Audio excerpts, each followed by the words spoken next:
you from the SWYP 7-Minute Supersonic Podcast. I'm here in Hawaii, Honolulu, with my good friend John Flucke, technology evangelist, but really that's hard to say. I just call him a geek. Now, tech geek. He's the guy. He knows everything that's going on here. And he's joining me here at the Celerant Tech Expo, where he just got off stage and he's going back on stage and sharing his knowledge of dental technology. All right, we're just going to chat for a few minutes about interesting things. Absolutely. What's the most interesting thing you've seen here today? I'm still into 3D scanners, impression systems. There aren't any really big major innovations for this particular show, but those things are just changing the world. We're getting past the tipping point now. Right. It's about, last time I saw a number where somewhere around 18% of offices are using a scanner. Yeah, and once you get past that point, that's when you really move past the early adopter phase into the point where it just goes mainstream. Well, because they're recommending it now, and they're moving on to the second generation. They're exactly. telling colleagues about it. Yeah. It becomes now it's a safe thing. I'm not going to throw money at this and lose it. It's just a matter of me getting my head. Exactly. Yeah, it's all about just the choice of which system do I use, because all the systems on the market are viable. It's not like, are they going to be in business next week? Does this one provide a better, solution than the others? How would you recommend someone evaluate a digital scanner? Like, so there used to be one, right? And then there were 5, and now there's 55. Something like that, yeah. So where do you start? I mean, you can't test them all. No. I mean, a lot of it. How would you start? What I look for is, I want something that's clinically viable, that improves my workflow. And if it is either providing me as good a service as I'm doing now or better, then that's something that I explore. And so I think when you're looking at these, you look at your budget, look at what's it cost right out of the box, and then the sundry costs. Some of these companies do have like a per click charge, where you get charged per model. Some of them don't. Some of them have black and white screens. Some of them have color, and the other thing is the ones that do have black and white and color are upgradable. So do you want to come in at a lower cost now and then go higher cost later? How easy is it to use, and what's it like in your hands?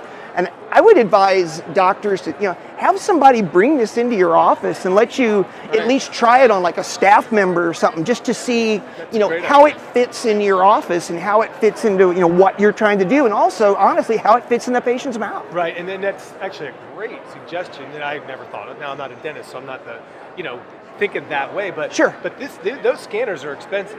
They want to sell them. Yeah. Absolutely. And if you did a little bit of research and pared the 55 down to 3 or 4, and then you called all them and said, hey, I'm interested. I'm buying one of these this year. Right. I wanted to see yours, but I want you to bring it. I know that they're portable. I can definitely bring it in and show you. Yeah, absolutely. You demo. You get a feel for, workflow, your staff, technology. Do I like it? Right. And I guess it changes. The hesitation on it, just the workflow change? Is that what holds people back? Yeah, and you know what? I think the idea of the cost of, I think, scares people a little bit. I tell people that it's very similar to me, like digital x-ray and film. People go to digital x-ray and their thing is like, oh my gosh, well, those sensors are so expensive. And that's the way they feel about scanners, but yet, impression material is just something you pay for every month, and so is film. If you're a film-based office, I tell people those kind of systems are like alimony. You don't pay everything, but you pay forever. And ever. Yeah, and with a digital system, you do have some upfront costs, but then your costs go way down, and a lot of times people don't see or really break out how much impression material did I spend last year. They just pay a lab bill and they don't even think about it. Or I'm sorry, not a lab bill, but a supply bill. Supply bill, on all that stuff. Yeah, absolutely. Well, and that's just I call that a between the ears problem, right? It's a perception thing. They just need to kind of work around. So, what are you speaking on here at the ADA? What was your last? Caries detection was the number 1 lecture, and then cone beam. And then tomorrow I'm going to talk about the Celerant winners here at the show and the ones that I use in my practice and why I like those particular. Let's talk about the Celerant. Yeah. It's an important award because it's an unbiased it's a real award. Yeah. You know, nobody pays for it. You just Right. sort of get, your product gets recommended. You guys evaluate it. You pick, there's no real categories. Some years there's 10, some years there's 20. And Yeah. how important is that in the dental industry that there's a place where clinicians can go and get an honest, because not all of them, you know, you don't want them calling you, right? Yeah. You don't need 10,000 dentists picking the phone and just calling, hey, John, tell me about, first something about scanners, then you're going to tell me about this. So we need something like this. And you know, that's the reason I got involved with it was, you know, oftentimes when you're exploring things and you may be listening to a lecture or whatever, people have kind of a limited experience with certain things. They can be an expert, but dentistry's gotten to be so complicated lately that you can't be an expert in everything. No. And so what I kind of chose to do is I'm a gadget guy. So I chose to get involved in technology and use that. And I think it's important when you've got, you know, what I consider the best geek peers out there that I'm working with. And, you know, we sit down and talk about these different things. And, you know, a lot of them we've used, some of them we don't know much about. But it's great because we just sit in a big room together and we talk about these things. And sometimes it gets kind of heated.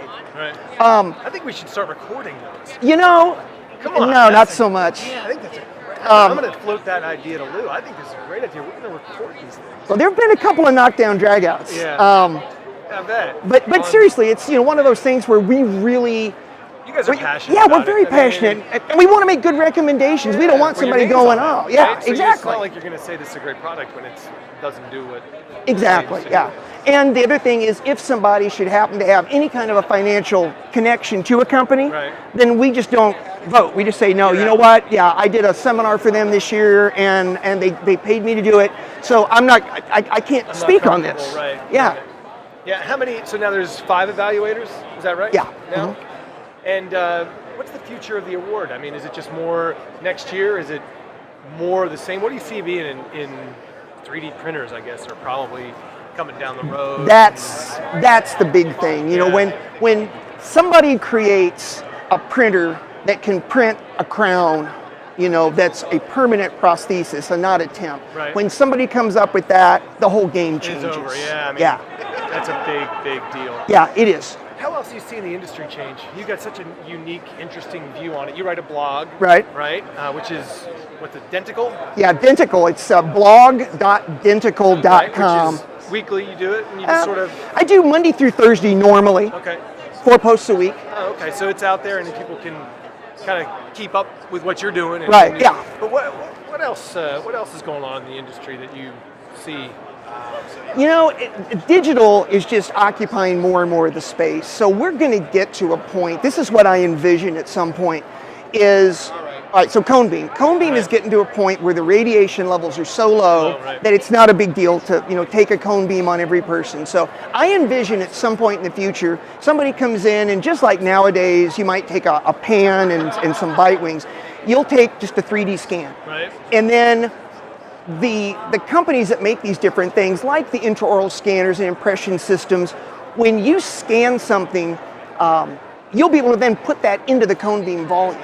And you'll have this constantly updated 3D patient that you can then, you know, look at and disassemble and even say, okay, well, I want to see this tooth before I did the crown, and it'll take that back off. Yeah, that's pretty cool. Kind of, and that's what I see is the continually updated 3D patient, and that's with a lot of different technologies. 2D will be integrated into it, 3D, and the impression systems, and everything else that comes down the pipe.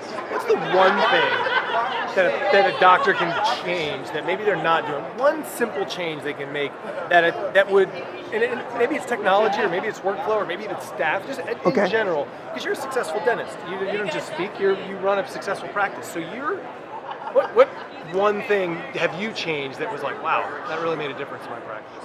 Couple things. Okay.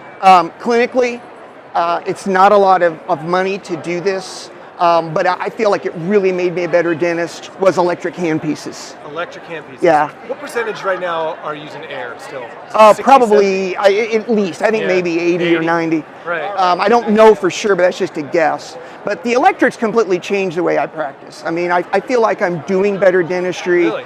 Yeah, and I feel like I can accomplish more in less time, which is nice because the patients, when they got a drill in their mouth, they don't want it to last longer. No one. So 100% of patients do not want to come to the dentist. Bingo. Another 100% don't want this to take any longer than it has. Yeah, nobody says, you know what, hey, I've got a 1 o'clock appointment. Can we stretch it to 5 with some extra drilling? Really enjoying it. Exactly, yeah. So when you've got the power of those electric handpieces and you can prep so much smoother and easier, it's just more efficient. It speeds things up. And the other thing that I've become really passionate about is the ergonomic piece of it. Oh, okay. Because I've been practicing for a while now, as you can tell from the hair. Right. And it does, a lot of lay people don't think about it, but being a dentist and sitting and, doing this for hours on end really does beat you up physically. And the less time you spend in the clinical posture, the better. The better, yeah. And electric is a great way of doing that. It just allows you to work more efficiently without being in that posture. The other thing I think is include your staff. Right. Get buy-in from the staff when you make changes. Help them do their jobs better and let them help make decisions. Ultimately it's your business and so you get to make those decisions. But if you make a decision, every staff member says, "Oh, I don't think we should do that," and you do it anyway, chances are it's not going to be successful. No, they're going to fight you the whole way. Yeah. So if you get if you get buy-in, from them, then it's the thing of, hey, we all agreed this was going to work, and everybody feels better.